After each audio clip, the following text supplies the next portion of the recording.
불안한 선두의 양자 스트레스입니다. 저 양자, 무슨 양자인지 아시겠죠? 양자 대결의 양자인데요. 여론조사 상입니다. 일단 그렇습니다만 불안한 선두를 달리고 있는 문재인 후보가 양자 대결에 양자만 나와도 조금 민감한 반응을 보이는 거 아닌가 이런 얘기들이 나오고 있습니다. 그런데 그 전에 말이죠. 오늘 방금 전에 문재인 후보가 이 노무현 전 대통령 사돈 음주 은폐 논란에 대해 직접 입을 열었습니다. 그 목소리 들어보시죠. 그렇습니다. 그게 사돈의 사고라 하더라도 그냥 시골에서 일어난 사람이 다치지 않은 그런 사고고 그다음에 또 당사자 간의 합의로 끝났다는데 거기에 민정수석실이 관심 가질 이유가 없는 것이죠. 일단 취재가 지금 용광로 취재라고 해서 정말 뜨거운 워낙 논란이 되다 보니까 근데 광양제철소잖아요. 이현정님, 네. 저 얘기 민정수석이 굳이 꼭 알아야 되는 일이냐라는 말을 어떻게 들으셨어요? 근데 제가 상식적으로 생각을 해보면 민정수석의 중요한 의무 중에 하나가 친인척 관리입니다. 그렇죠. 사실 왜냐하면 이제 역대 어떤 정권이 보면 항상 친인척 문제 때문에 사실은 정권이 흔들리고 그렇지 않습니까? 그렇기 때문에 거기에 한 비서관이 담당을 하고 있고 친인척 관리 문제가 굉장히 중요한 겁니다. 특히 저 사건이 일어났던 데가 바로 2013년 4월입니다. 그러니까 노무현 정부가 들어서고 난 다음에 한 2달 정도밖에 안 됐어요. 근데 이 아들인 노건호 씨의 이제 그 장인인데 이분이 이제 그 김해에 같이 살고 있었는데 음주 상태의 차를 몰고 가다가 또 하필이면 경찰차를 또 부딪혔습니다. 그래서 이제 음주 사고가 난 것인데 사실은 어쩌면 지금 우리 음주 사고 때문에 연예인들 바로 그냥 하루아침에 그 프로그램 출연 못하고 크지 않습니까? 그렇죠. 근데 더군다나 대통령의 사돈이 음주 사고를 냈다. 이건 굉장히 큰 뉴스거든요. 우리 기자들 입장에서 봤을 때도. 예. 그럼 당연히 예를 들어서 그냥 이거를 수습기자 그냥 보고 그냥 위에 보고도 하나 끝낸다 그러면 그건 수습기자 바로 그만둬야 되는 그런 중요한 사건인데 문제는 이 사건을 처음에 이제 보고를 했을 때 당시에 민정비서관이 이호철 비서관입니다. 그렇죠. 그러니까 지금 삼철로 아닌 이호철 비서관인데 문제는 이호철 비서관 그 선에서 끝냈다는 거예요. 그러니까 사고도 사람 인명사고도 나지 않고 했다는 것인데 문제는 그 당시에 이제 경찰이 여러 가지로 이 사건과 관련해서 압박도 많이 받고 그다음에 어떤 여러 가지 좀 압력도 받았다는 사실도 나중에 공개가 됐었거든요. 또 2006년도에 이 사건이 보고가 됐을 때 당시에는 음주가 아니었다라고 또 그렇게 청와대가 공식적으로 이야기하기도 했어요. 근데 지금의 이제 문건이 나온 걸 보니까 결국 그때 사고 나자마자 바로 이 사고가 음주 사고였다.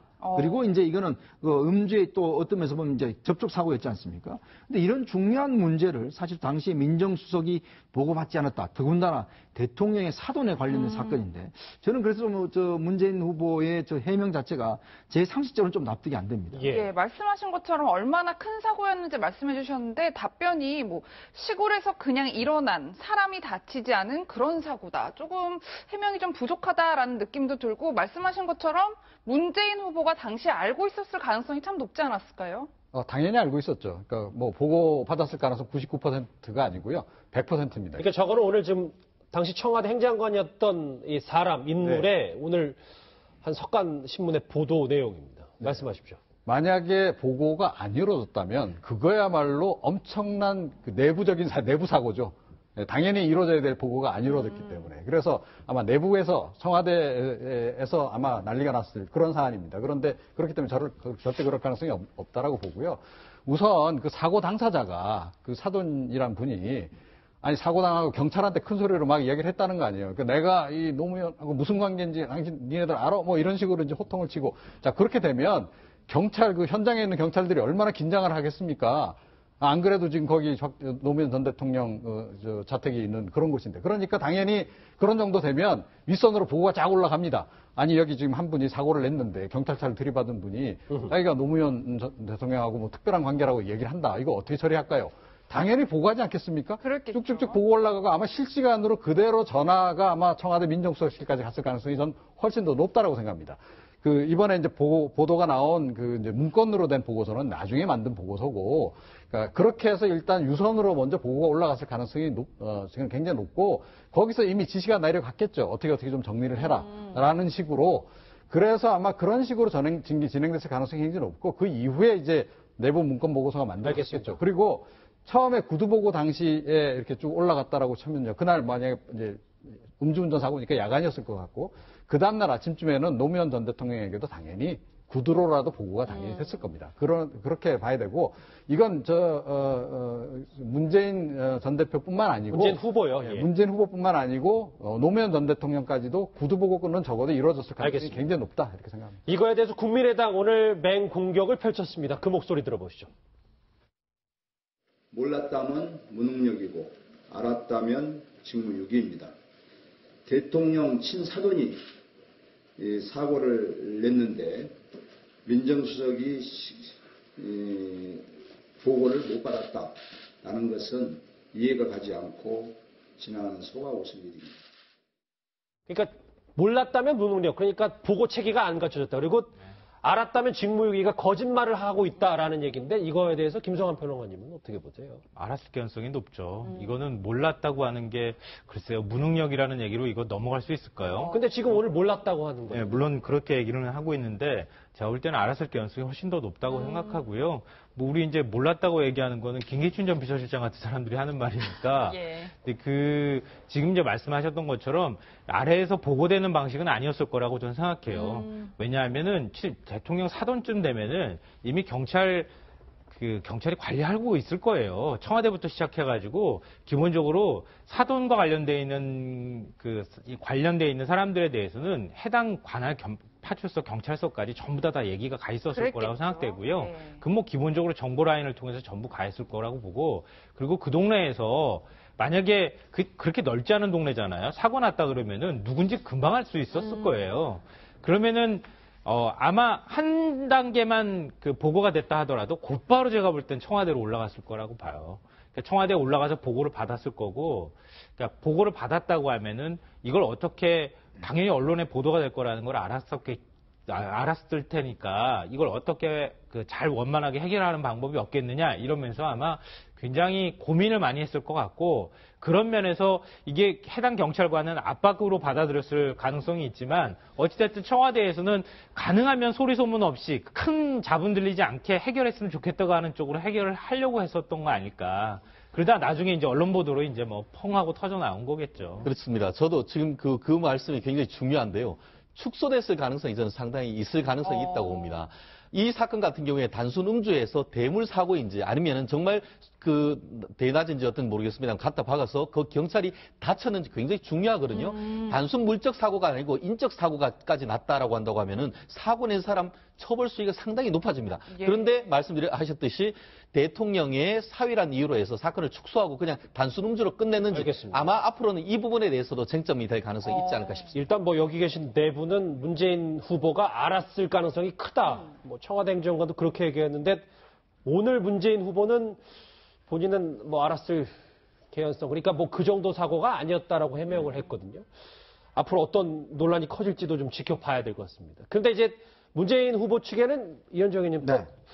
뭐 악재라면 악재는 아니고 하도 요즘 양자 대결에서 안철수 이 후보의 선전이 두드러지니까 양자 대결을 여론조사를 왜 계속 하는지, 이게 국민의당 프레임이 아닌지 라는 얘기를 계속 줄기차게 하고 있어요. 그러니까 이게 양자 대결은요, 지금만 한 게 아니고 예전에도 했고, 예전 대통령 선거 때도 항상 해왔던 겁니다. 이게 왜냐하면 언론의 입장에서 보면 지금 당연히 있는 상황에 또 가상의 어떤 대결을 붙임으로 해서 어떤 트렌드를 보는 것이거든요. 그러니까 이미 이 선거 대선전이 붙기 전부터 이 언론들 입장에서 본다면 당연히 가상 대결이라는 걸 통해서 했는데, 문제는 지금 결과 자체가 이제 문재인 전 대표 후보한테 불리하게 나오니까 이제 문제를 삼고 뭐 여론조사 방법이 어떤지 뭐 하지 않습니까? 그러다 또 다른 데서 한 결과가 또 나오니까 또 딴 데서 문제 생기고, 지금 벌써 한 4군데 정도 언론사에서 한 조사 결과가 보면 양자 대결에서 일단 문 후보가 뒤지는 것으로 나오고 있습니다. 그러니까 그런 면에서 볼 땐 지금 제가 볼 때는 이걸 어떤 여론조사 잘못됐다 이렇게 하기보다는 오히려 제가 볼 때는 좋은 기회지 않습니까? 뭐냐면 지금 캠프 내부가 사실은 이제 대선언 때문에 사실은 좀 캠프 내부가 상당히 좀 안이한 수준에 있었던 것 같거든요. 자, 그러면 이렇게 나오면 긴장도를 높여갈 수 있습니다. 지금 우리가 질 수도 있다. 자, 그러면 이제 전부 다 이 캠프가 전부 다 합동을 해서 지금 민주당 의원들이 지금 보니까 100명이 넘잖아요. 예. 자, 그런 의원들 전부 다 모아서 지금 이런 상황이다. 정말 열심히 뛰어야 된다. 안 그러면 우리가 질 수도 있다. 이런 그 긴장감을 불어넣고 오히려 캠프 내부의 어떤 긴장도를 높이고 또 지지층들 하여금 정말 이러다가는 정권 교체를 못할 수도 있다라는 그런 것들 때문에 긴장도를 높이면 저는 이게 전화위복의 상황이 될 수 있다고 보거든요.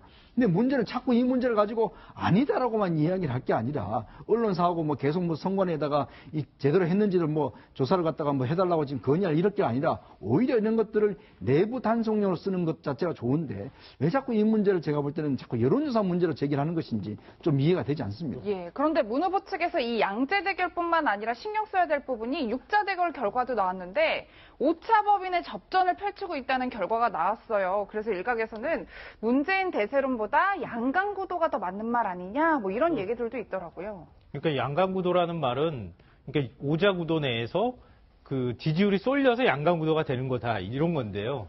그러니까 문재인 후보 쪽에서 바라볼 때는 굉장히 좀 이거 뭐지 이런 생각을 할 것 같아요. 좀 당황스럽기도 할 것 같고. 예. 왜냐하면은 그 아무리 이제 대선 주자로 확정이 됐다 하더라도 안철수 후보가 이렇게 짧은 며칠 동안의 기간 동안에 한 15% 이상 폭등한다는 건 사실 이거 찾아보기 그렇죠. 어려운 지지율 예. 전례가 없는 얘기죠. 네. 그러니까 이게 뭔가 잘못된 거 아니야라는 의문을 지금 가질 법한 상황이기도 할 것 같고요. 또 5자 대결이 구도가 거의 다 이제 굳어져 가고 있는 상황인데 나랑 이제 축구하는 것도 아닌 상대편 팀을 자꾸 나랑 비교하는 것 같은 느낌을 받게 되니까 뭔가 좀 불편한 느낌은 있을 것 같은데요. 다만 이제 그런 것 같아요. 방금 전에도 말씀하셨던 것처럼 이럴 때일수록 문재인 그 후보 쪽에서는 좀 더 자신감 있게 나갈 필요가 있는데 너무 초조함을 드러내고 있는 거 아닐까. 그 초조함이 오히려 지지율을 더 깎아먹는 거 아닐까. 그런 생각은 들어요. 왜냐하면은 지금 문재인 후보가 가지고 있는 표는 뭐 굳이 얘기하자면 진성표에 가까운 표예요. 근데 안철수 후보가 가지고 있는 표는 사실은 완전히 자기 표라고 보기에는 완전히 굳어지지 않은 아직 물컹물컹한 표라고 할 수 있는 거거든요. 근데 이거는 전략상의 미스라고 봐요, 저는. 이게 계속 옆에서 초조하다 좀 배설을 흔들리나니까 또 이 끝장 토론 얘기도 나와서 이종훈 박사님. 네. 왜 끝장 토론을 문재인 후보 측에서 안 받아주냐라는 얘기까지 벌써 나왔어요.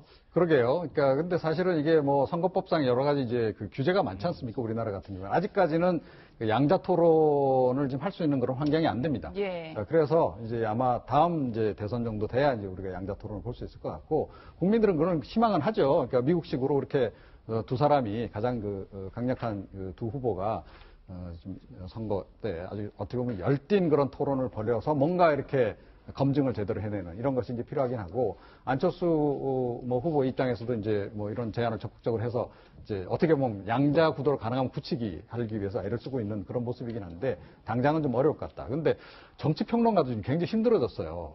안 그래도 어려운데 이제 양자역학까지 공부를 해야 되는 그런 그 상황이 돼버렸어요. 예. 자, 그런데 이게 문재인 캠프에서 조금 전에 이제 여론조사 관련해서 문제 제기하는 것에 대해서 그것 자체가 문제다라고 지적을 하셨는데 반기문 전 사무총장 한동안 굉장히 1위 달리고 뭐 이랬을 때 있잖아요. 예. 그때도 문재인 전 대표하고 양자 대결한 그런 여론조사 했습니다. 그러니까 그때는 왜 얘기 안 하다가 이제 와서 얘기하느냐. 그리고 반 총장이 국내 들어와가지고 지지율이 떨어진 다음에 또 그때 또 양자 대결 그 여론조사 했거든요.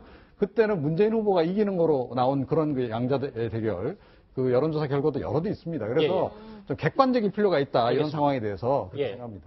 예, 이현정 의원님 네. 그런데 사실 지금 보시는 호감도만큼 중요한 게 사실 비호감도가 될 수도 있을 텐데 문 후보가 초조할 수밖에 없는 게 홍준표 후보가 38%로 1위를 했고 문재인 후보가 28.1%로 2위를 차지했단 말이에요. 그러니까 사실 대선에서 뭐냐면 이제 투표라는 게 물론 자기 좋아하는 사람을 찍을 수 있는 사람이 있으면 좋죠.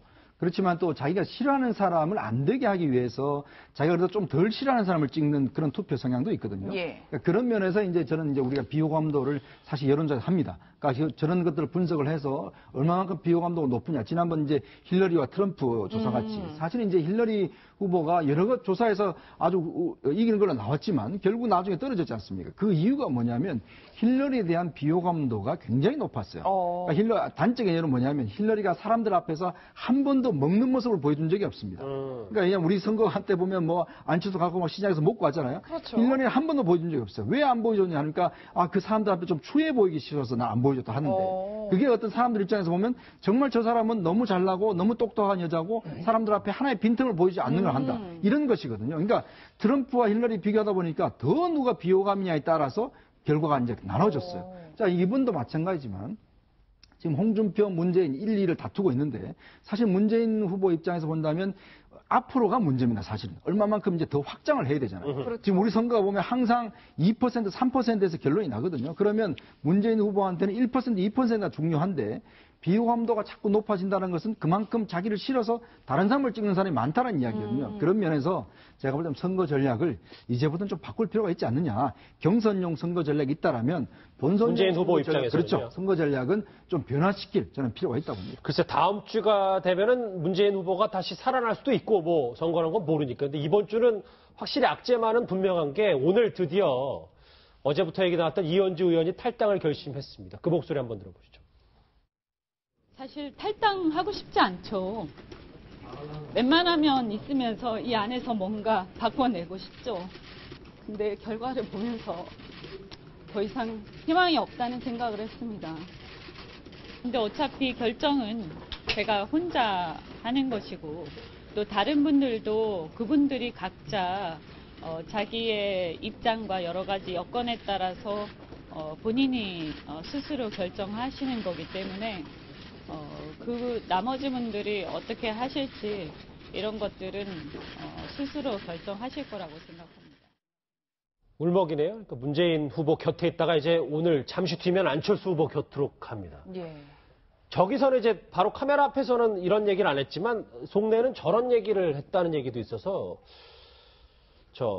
사실은 네, 맞습니다. 그래서 지금 문재인 전 대표가 지금 이제 안티 세력이 굉장히 많아요. 그런데 그 안티 세력이 당 밖에만 있어도 지금 뭐 할 판에 문제는 당 안에 안티 세력이 굉장히 많다는 거예요. 그게 이번 경선 과정에서 더군다나 더 늘어났다는 게 문제입니다.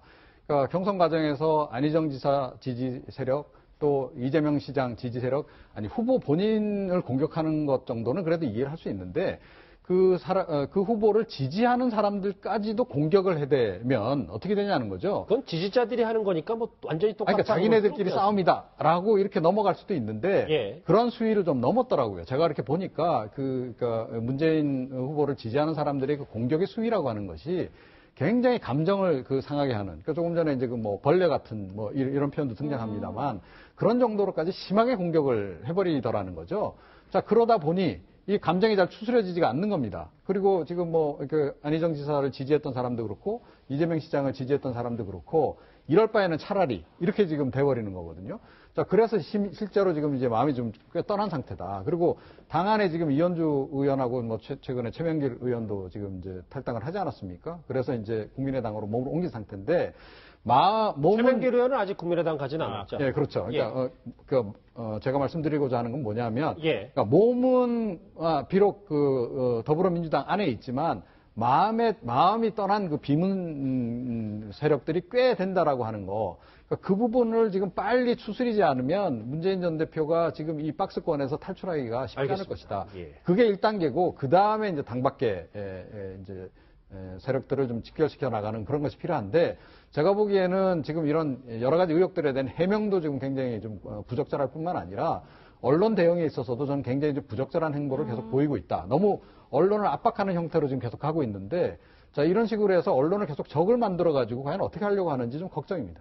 예, 이에 대해서 표창원 의원은 또 이렇게 이야기를 했어요. 이별에도 품격이 필요하다. 뭐 이런 글을 보니까 정치권에도 아름다운 이별은 없는 것 같습니다. 아, 그렇죠. 아름다운 이별은 없죠. 예. 다른 당으로 가는데 어떻게 아름다운 이별이 되겠어요. 예. 그러니까 남아있는 사람 입장에서 보면 굉장히 서운한 감정이 들 수도 있고 또 더군다나 지금 대선 기간 동안이기 때문에 대선 기간 동안에 다른 당으로 간다는 거는 이쪽에다가 진짜 뭐 팍 하고 그러고 가는 거랑 비슷한 거거든요. 그러니까 그런 면에서는 너무하다 이런 얘기가 나올 법한데, 그러니까 김종인 전 대표하고 뭐 아주 가까운 개라고 이제 우리가 얘기하잖아요. 이현주 의원을. 그러니까 그 이현주 의원이 움직인 게 김종인 전 대표의 어떤 의중이 포함된 것 아니냐. 이제 이렇게 해석이 가능하게 지금 본인이 움직여 버렸기 때문에 예. 더더욱 아마 민주당에서 해석하기로는 좀 곤란한 상황일 겁니다. 근데 우리가 오늘 이제 계속 얘기가 나오는 것처럼 문재인 후보가 뭐 1위인 것만은 분명한데 그러면 1위답게 좀 품을 넓혀가지고 좀 끌어안는 모습을 보여줄 필요가 있다. 특히 당내 문제에 있어서 지난번 경선 때 막 격하게 붙었잖아요. 예. 그 격하게 붙었을 때 너무 상처내면 안 된다는 얘기를 굉장히 많이 했거든요.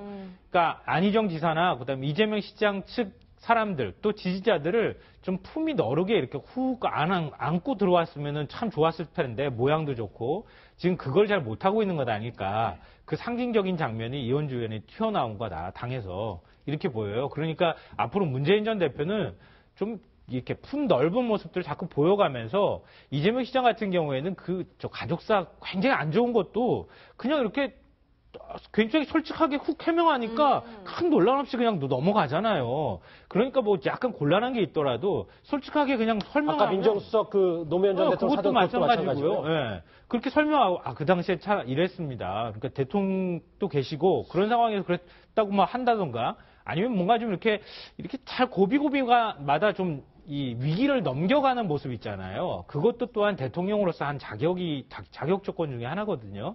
그런 모습들을 좀 잘 보여주지 못하고 있는 것 같아서 좀 아쉽습니다. 그렇습니다. 조금 전에 이제 그 표창원 의원이 그 SNS에 이별에도 이게 품격이 있어야 된다라고 하는데 이런 말씀을 하실 자격이 있는지 아시다시피 지지난달 같은 경우에는 국회에 더러운 잠이라고 해서 박근혜 전 대통령이 나체를 해서 있는 그 그림을 후원했던 분이 이제는 예의와 품격을 얘기한다는 것이 조금 아이러니한 것 같은데요. 제가 봤을 때는 이현주 의원이 굉장히 자제하는 것 같습니다. 다른 분들 같은 경우는 맹비난을 하고 나왔을 텐데 그렇게 하지 않고 내가 뭔가 그래도 여기에서 하려고 했는데 이 결과를 봤더니만 참 더 이상 희망이 없었다라고 하면서 울먹이면서 나갔을 정도라고 한다고 하면은 저 정도면은 나가는 사람이 기존의 정당에 대해서 상당 부분 예의를 갖춘 거 아니겠습니까? 알겠습니다. 뭐 그렇게 끝내신 거예요? 깜짝 놀랐습니다. 어쨌든 뭐 이 주마다 앞으로 뭐 한 4, 5주 정도 남았기 때문에 이 주마다 이제 부침이 있을 거고 안철수 후보도 여러 가지 검증에 올라갈 만한 논란거리는 나올 수도 있다는 거 여러분들도 같이 눈여겨봐야 될 것 같습니다.